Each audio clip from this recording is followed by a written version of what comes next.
Lisa Donohue, CEO at Starcom USA, and Amanda Richman. You are the new president of activation and investment at Starcom. Thanks for joining me today. Thank you.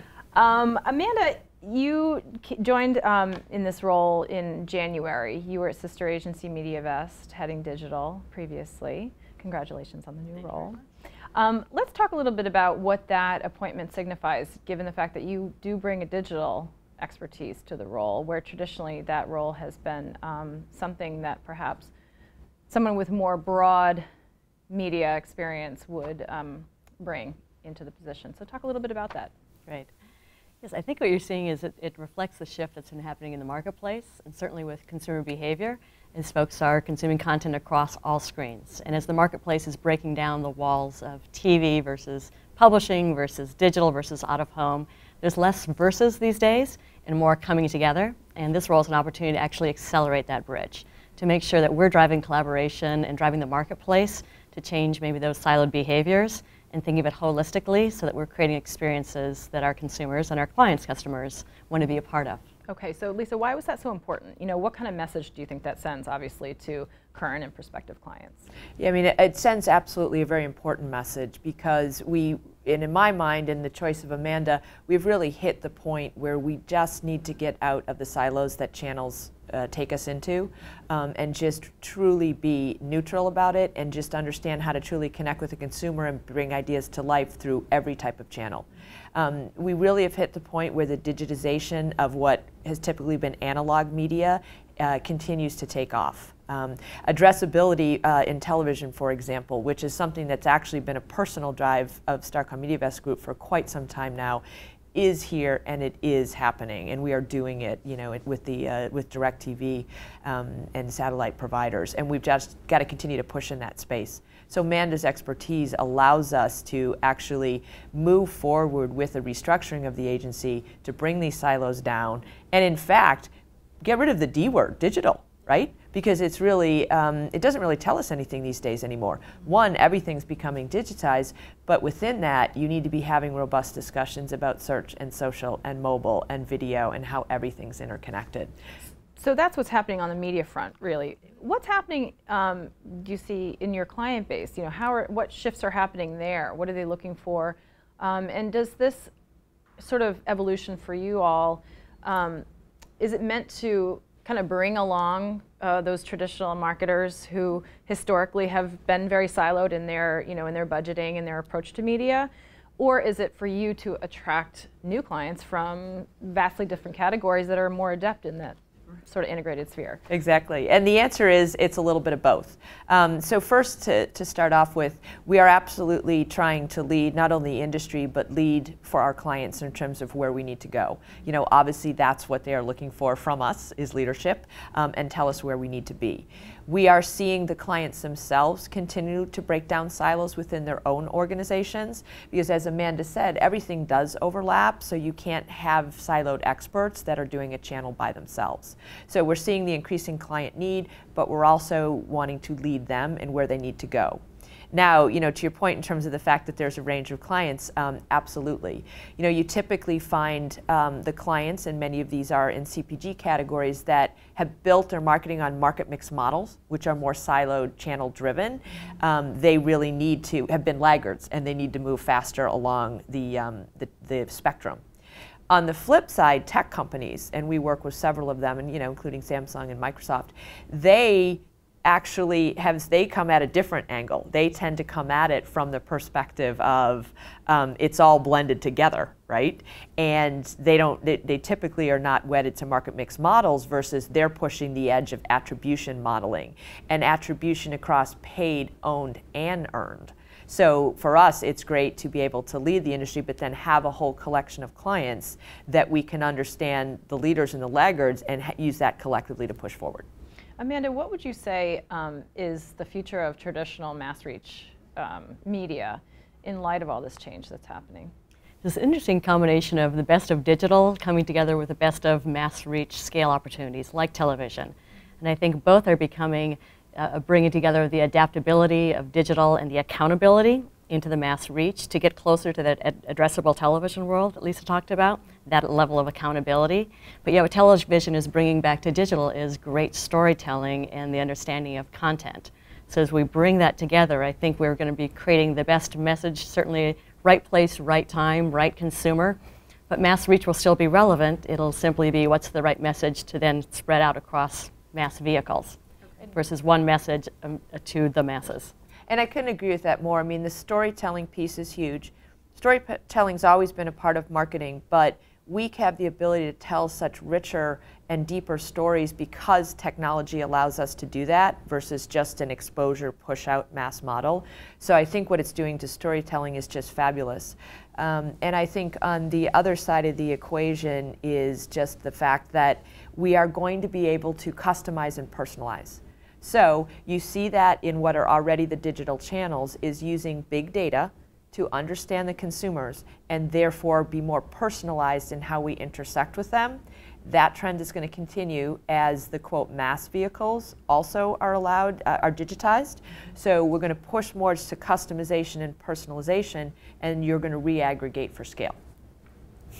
Couldn't have said it better myself. Easily done. Yeah, exactly. No problem. So, you know, as many media agencies, arguably in this space, you know, are working towards integration and silo busting, you know, how do you differentiate? It's an incredibly competitive space. Well, I'll start. I mean, for us, our first starting point and real driving mantra that's been a wonderful differentiation for us is our positioning as a human experience company. Everything at the end of the day comes back to the fact that we're humans, for one. All consumers are human, and we make decisions both rationally and emotionally. And the other piece being experiences is the fact that we believe they matter, and experiences build brands and they enhance lives. It's a very differentiating position for us, and one that we've seen very successful as we've rolled it out to existing clients and with new business. So that's a differentiating piece. And when you start there, and then you think about how to enable data, how to roll forward with breaking down the channels, it sort of makes sense because you're bringing it back to human and experiences and connecting brands and people. And it's a much easier story. And actually, as you're connecting with clients, it's a simpler story to tell. They're living in a very complex world. And what they're looking for is that to be simplified for them. There's a lot of data. Which data should I care about? The data I care about, how should that drive strategies? Simplify that for me. And that's something that our positioning of Human Experience Company enables us to do. And we see that as being differentiated. And just building on that and then carrying that through the agency through structure and making sure that we're not talking about channels again. So that your organizational structure is correct, exactly. That. Yeah. Get rid of the D word. Talk less about digital because it is so embedded in everything we do. And break down that wall of it's planning or buying, which is traditionally how media agencies have been organized, into how do you design experiences and how do we deliver those experiences, and understanding that data and analytics is a thread through all of that. So that's core to your role, right? I mean, you're looking at overarching strategy with regard to investment and activation of the various media channels. Exactly. We like to say we're investing in designing experiences and delivering those, no longer just buying spots and banners and out-of-home billboards. So I can see where clients would obviously completely embrace that idea, but then having it actually, you know, happen and all the organizational changes that many of them might have to make internally in their organizations, that's still probably a challenge for them.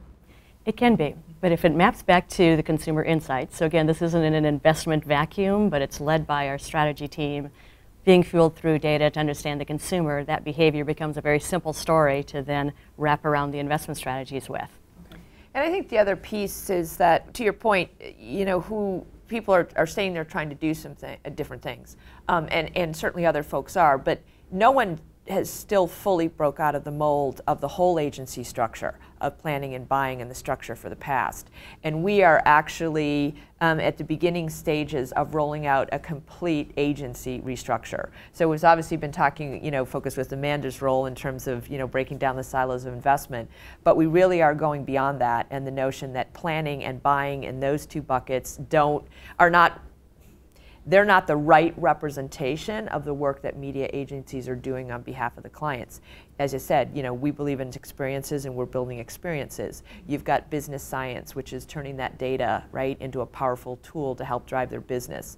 You're creating content as part of your experiences. So a huge depth of the work that we're doing for clients and what we have to do. And as I've said, we just launched the rollout of structuring to better deliver the future, rather than deliver the past. So more to come on that, but it is a complete agency restructure. That's excellent. It's sort of, you know, you keep driving the car while you're going to rebuild it. You know? I was just thinking that. Wheels are going. It becomes interesting. And, you know, one of the good things is that we have an employee base that it embraces the change, right?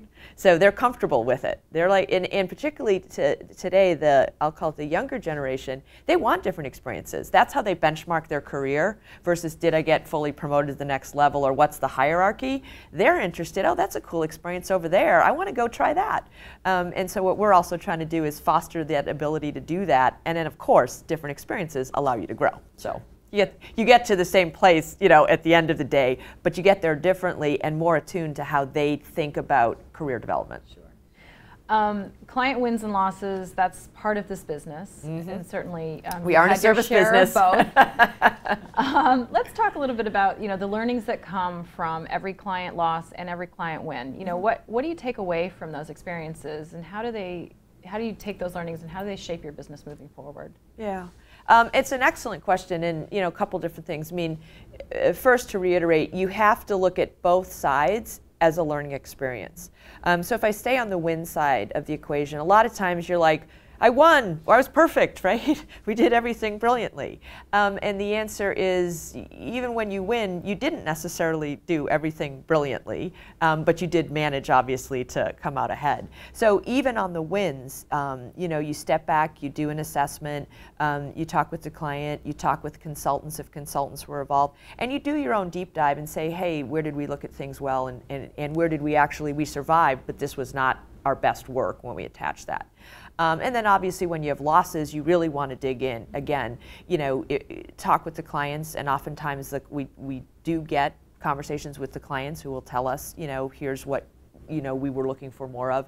You circle back with the consultants, and you get that feedback and you put it in the mix. Within that feedback, it really does cover a range. You know, you look at people in casting. You know, one of the things that I see more and more is casting and chemistry is a really, really key piece. And every client has their own personality that you really want to try to get a fit for. You know, these teams spend so much time together. And, you know, our clients have their own culture and how they like to operate. And you really need to put a leader and a team together that can work as one with that culture and feel comfortable. So that's a very big area. The other thing, you know, kind of tying back to a point that I just said, what we're pitching is much more complicated. You know, you've got human understanding, you have big data, and you have analytics, and then off of that you have the business science piece, then you have content, then you have designing experiences. So it's a much more, I'll say, a complicated pitch than in the days of old. And yet you're trying to simplify. You're trying to simplify it. And the other thing is the size of the pitch meetings has gotten incredibly large. I mean, it is often that, particularly in a final pitch meeting, you can be in there with 25 to 35 people who have all different areas of responsibilities, all different focus points or agendas, and you're actually trying to marry all of that up. So again, when you do your due diligence wins or losses, you want to go through and say, you might realize, hey, I hit a home run on data and analytics. We didn't do as good a job on content and having the content piece tie back to the strategy. Because again, kind of to your point, through all of that, they have to see a story weave through. It can't be individual pieces. They have to see how a story weaves through in an execution of strategy. So, so again, you're absolutely right. You have to learn from both, and we spend a lot of time sitting down and doing that kind of assessment to see where we need to, you know, improve. Amanda, any key trends that you're focusing on, and sort of, you know, where do you go from here in this new role? The big thing that we're focused on right now, certainly the time of season, is the upfront, the classic television upfront, which is being reinvented and has evolved over the years, certainly, with the advent of more online video. We're seeing mobile playing a much bigger part this year as well. And we're looking to really break down the silos once again and talk about what are the content opportunities and how do we look at content more holistically and how do we look at really video supply much broader as well with different partners and go deep in the storytelling but fueled by data and analytics. Yeah, and in fact, she and I were just talking the other day in terms of a real concerted push to bring data into the discussion point of any negotiation, whether it's upfront or whether it's on a scatter basis. Everyone is sitting on a lot of data, bottom line. How is that more part of the negotiation and used to the benefit of both sides? So that's another big piece driving in there. And just to build on your earlier question too, it's kind of interesting as we talk about new business, and as much as this industry has evolved with programmatic buying and technology, the human piece is still so important. That casting of the right team, that interaction with clients, and having that layer, that does not go away.